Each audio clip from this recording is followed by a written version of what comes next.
Hello, my name is Jonathan. This is Brian. This is Fenner. We are here to talk about the NBA Finals. The Warriors stole one in Toronto, or they stole game two. It's even the series up at one apiece. How do you feel going back to Golden State? Well, if you've looked at Oracle Arena, if you've ever been there, they get rowdy, they get loud. It's hard to play there. Like if I was going in there as Toronto 1-1, I'd be scared because that team, Golden State Warriors, they've been here 4 of the last 5 years. You're going into this place that just blows up every single night. This is gonna be a hard game for the Toronto Raptors. And I agree, especially without Durant and Klay Thompson in the final minutes of Game 2, and especially how clutch they came up in Game 2 with Andre Iguodala with the last-second three. I think it's going to be a miracle if Toronto can run away with Game 3. I'm going to go with Warriors taking Game 3. I honestly believe that the Warriors have the odds stacked against them, but they don't at the same time because losing Kevon Looney to that hard fall that fractured his collarbone is going to be huge. But DeMarcus Cousins stepped up huge in Game 2, and I think he's back and he's good. And Draymond Green's just playing the best basketball of his career at the moment. So I believe Golden State runs away with Game 3, probably Game 4 as well. And I think they head back to Toronto with a 3-1 lead, and I think they close out in Game 5. Now, what about KD? I mean, what's going on with that? I honestly don't believe Kevin Durant's going to come back because I feel like he actually wants to get a huge contract this summer, and I don't feel he wants to put himself out there for further injury because if he hurts himself, like if he comes back and he completely tears his calf, there's a good chance he's not going to get his max contract that he wants. Yeah, I completely agree with you. I don't think Durant will want to just risk his career basically just to play a few games. Like the whole reason I can see Kevin Durant coming back is if this becomes like a 2-3 Raptors leading. Trying to lock down another NBA Finals championship going in. But like, I don't think it's coming back. What are your thoughts on how Pascal Siakam and like the secondary Raptor players have been playing throughout this season? Spicy Pete. Okay.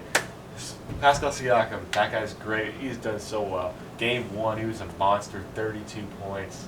I mean, if you leave him wide open, he's going to do so much damage.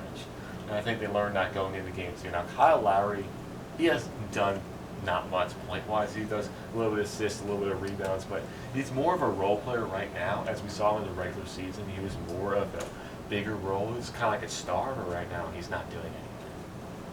Yeah, I completely agree with you. And my take on the Raptors is that their second best player can change at a whim. You see Gasol, you see Siakam, Danny Green, Kyle Lowry, all of those players. Ibaka, how he's been doing.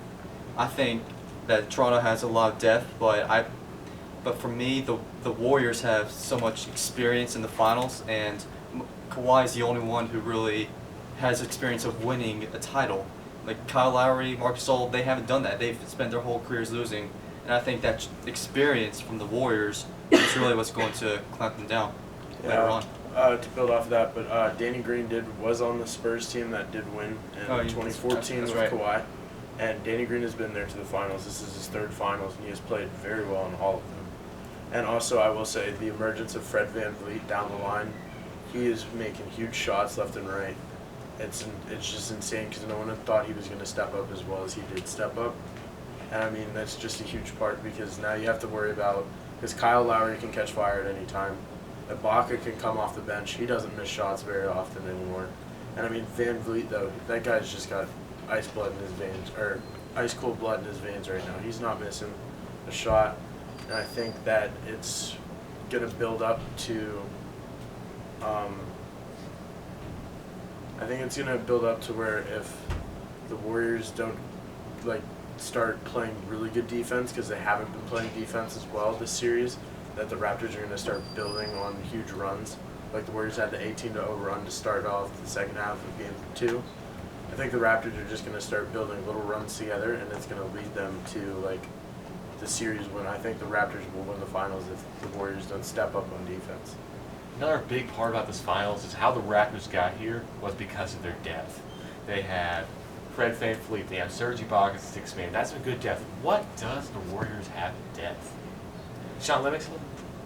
I don't believe that the Warriors have that too talented of depth, but they have they have good players, solid players that come with a bench, but the Raptors just outmatched them in that. But the thing is, even with the Raptors having that, the Warriors still won with a 20-0 run, which is going to be key coming into Game 3. Thank you for tuning in to listening to our finals preview. This is Brian, this is Fenner, and this is Jonathan. Thank you.